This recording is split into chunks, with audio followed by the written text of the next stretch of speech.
Hello বন্ধুরা, আমি দুর্জয় আছি আপনাদের সাথে। আপনারা শুনছেন ভূত.com। আশা করি সবাই ভালো আছেন, সুস্থ আছেন। আজ রাতের পরিবেশটা কেমন একটু জানাবেন কিন্তু। চারপাশটা কি আপনার ওখানেও বেশ থমথমে, একদম নিঝুম? যদি হয়ে থাকে তবে হেডফোনটা কানে গুঁজে নিন, ঘরের আলোটা নিভিয়ে দিন। কারণ আজ যে ইমেলটা আমি আপনাদের পড়ে শোনাবো সেটা পাওয়ার পর আমার নিজের শরীরটাও কিন্তু রীতিমতো হিম হয়ে এসেছিল। আজকের ঘটনাটি পাঠিয়েছেন আমাদের এক নিয়মিত শ্রোতা। তার পাঠানো ইমেলটি আমি এখন আপনাদের সামনে হুবহু পড়ে শোনাচ্ছি। তিনি লিখেছেন, প্রিয় দুর্জয় ভাই এবং ভূত.com-এর বন্ধুরা, সত্যি বলতে আমি কোনোদিন ভূত প্রেতে বিশ্বাস করতাম না, কিন্তু আজ থেকে কিছুদিন আগের এক মধ্যরাতের ঘটনা আমার পুরো জীবনের দৃষ্টিভঙ্গি বদলে দিয়েছে। সেই অভিজ্ঞতাটা কোনোদিন ভুলতে পারবো না, আর ভুলতে চাইও না। আজ সেই গা শিউরে ওঠা সত্য ঘটনাটাই আপনাদের সাথে শেয়ার করছি। ঘটনাটা ঘটেছিল আমাদের গ্রামের বাড়িতে। গ্রামের প্রবীণ একজন মানুষ ছিলেন, যার নাম ছিল রহমত চাচা। বয়স ৭০ ছাড়িয়েছিল। সেদিন হঠাৎ করেই মধ্যরাতে, ঘড়িতে ঠিক রাত ২টো বাজে, রহমত চাচা শেষ নিঃশ্বাস ত্যাগ করেন। গ্রামে সাধারণত সকালে দাফন করা হয়, কিন্তু চাচা মৃত্যুর আগে ওসিয়ত করে গিয়েছিলেন, আমার শরীর ঠান্ডা হওয়ার আগেই যেন আমাকে মাটির নিচে শুইয়ে দেওয়া হয়, এক মুহূর্তও দেরি করবে না। মৃত্যুর পর পরিবারের প্রবীণরা সিদ্ধান্ত নিলেন, ওসিয়ত যখন আসে রাতেই কাজ সম্পূর্ণ করতে হবে। কিন্তু সমস্যা বাঁধল অন্য জায়গায়।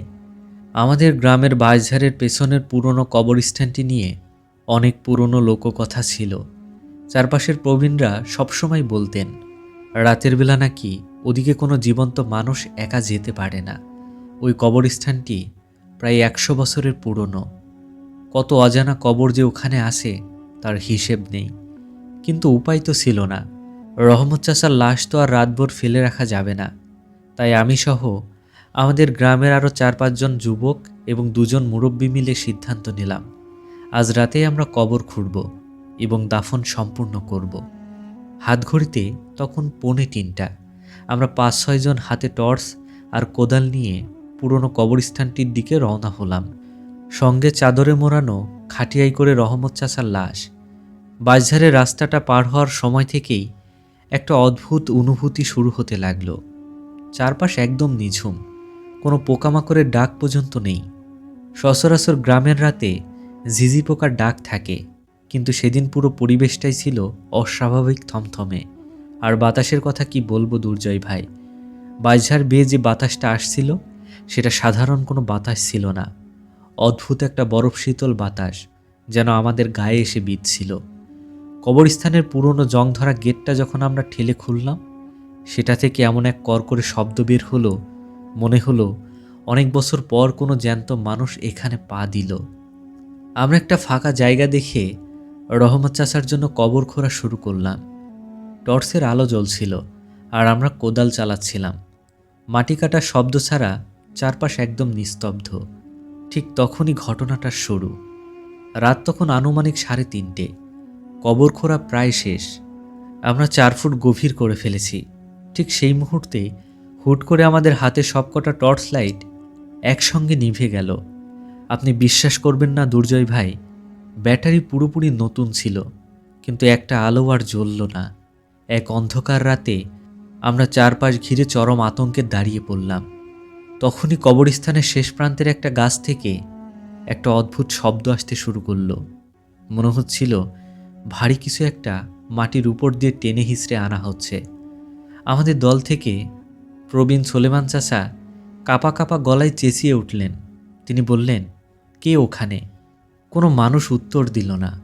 উত্তর হলো একটা শীতল অমানসিক হাসির শব্দে।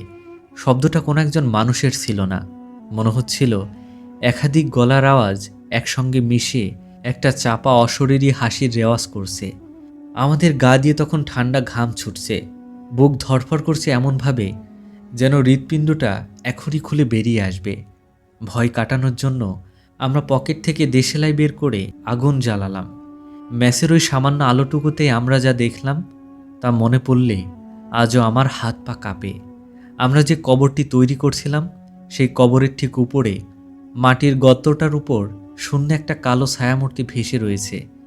কোনো মুখ নেই, কোনো অবয়ব নেই, শুধু একটা ঘন কুয়াশার মতো কুচকুচে কালো ছায়া।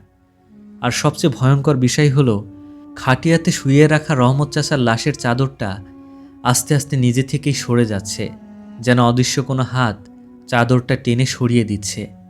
আমরা থরথর করে কাঁপতে শুরু করলাম। চিৎকার করার মতো শক্তিও কারো ছিল না শরীরে। ঠিক তখনই সেই শূন্যে ভেসে থাকা কালো ছায়াটা আস্তে আস্তে নিচে নেমে এলো রহমত চাচার বুকের উপর। আর অমনি চারপাশের বাতাস এত জোর হয়ে উঠল যে বাঁশঝাড়গুলো মাটিতে নুয়ে পড়তে লাগলো। আমাদের সোলেমান চাচা সাহস করে উচ্চস্বরে আয়াতুল কুরসি পড়া শুরু করলেন। তার দেখা দেখি আমরা সবাই কাপা গলায় সঙ্গে সুর মেলালাম। আমরা যত জোরে তওবা এবং জিকির করছিলাম, সেই অশরীরী ছায়াটা তত বেশি গর্জন করছিল। মাটি কাঁপছিল, যেন সত্যি সত্যি নিচে কোনো ভূমিকম্প হচ্ছে। মিনিট দুয়েক সেই নরকতুল্য তাণ্ডব চলার পর হঠাৎ করে সব কিছু একদম শান্ত হয়ে গেল। সেই বিকট বাতাস থেমে গেল। শূন্যে ভেসে থাকা কালো ছায়াটাও হঠাৎই বাতাসে মিলিয়ে গেল। আর আশ্চর্য বিষয়, একই সাথে আমাদের নিভে যাওয়া টর্চগুলো আবার নিজে থেকেই জ্বলে উঠল। আমরা দেখতে পেলাম রহমত চাচার লাশের উপর থেকে চাদরটা পুরোপুরি সরে গেছে, আর চাচার চোখ দুটো তখনও খোলা। তবে তিনি যেন অসীমের দিকে তাকিয়ে শান্ত হয়ে আছেন। আর চাচার বুকের উপর রাখা ছিল একটা পুরনো পচা গাছের পাতা, যা দিয়ে রক্তের মতো লাল রঙের কি যেন একটা রস গড়িয়ে পড়ছিল। আমরা আর এক মুহূর্তও দেরি করিনি। আতঙ্কে পা কাঁপছিল, তবু আমরা তাড়াহুড়ো করে জিকির পড়তে পড়তে মাটি চাপা দিয়ে দাফন কাজ শেষ করি। দাফন শেষ হতে না হতেই আমরা প্রায় দৌড়ে কবরস্থান থেকে বেরিয়ে আসি। পরদিন সকালে গ্রামের সবাই বলাবলি করছিল, রাতে নাকি কবরস্থানের দিক থেকে লাল আলো ফুটতে দেখা গেছে এবং বিকট কান্না ও হাসির শব্দ পাওয়া গেছে। কিন্তু আমরা যারা সেদিন রাতে উপস্থিত ছিলাম, সেই ঘটনার কথা কাউকে বলিনি। কারণ আমরা জানি, কিছু সত্য ঘটনা এতই ভয়ঙ্কর হয় যে তা মুখে বলতে গেলে আত্মা খাঁচাছাড়া হওয়ার উপক্রম হয়। আজও নিঝুম রাতে যখন বাইরে বাতাস বয়, আমার মনে হয় কবরস্থানের সেই শূন্যে ভেসে থাকা ছায়াটা হয়তো এখনও কারো না কারো দাফনের অপেক্ষায় সেই বটগাছটার নিচে দাঁড়িয়ে আছে। শ্রোতা বন্ধুরা, এই ছিল আমাদের আজকের ইমেইল। ঘটনাটা শোনার পর সত্যি বলতে আমার নিজেরও গায়ে কাটা দিয়েছে। পুরনো কবরস্থান, নিঝুম রাত আর সেই অশরীরী ছায়া, ভাবতেই কেমন গা ছমছম করে ওঠে, তাই না? আপনাদের জীবনেও কি এমন কোনো অদ্ভুত বা অলৌকিক ঘটনা ঘটেছে যা আপনারা কখনো ব্যাখ্যা করতে পারেননি? যদি থাকে, তবে দেরি না করে আমাদের ইমেইলের ঠিকানায় পাঠিয়ে দিন। পরবর্তী কোনো পর্বে হয়তো আপনার পাঠানো গল্পই পড়ে শোনাবো আমি।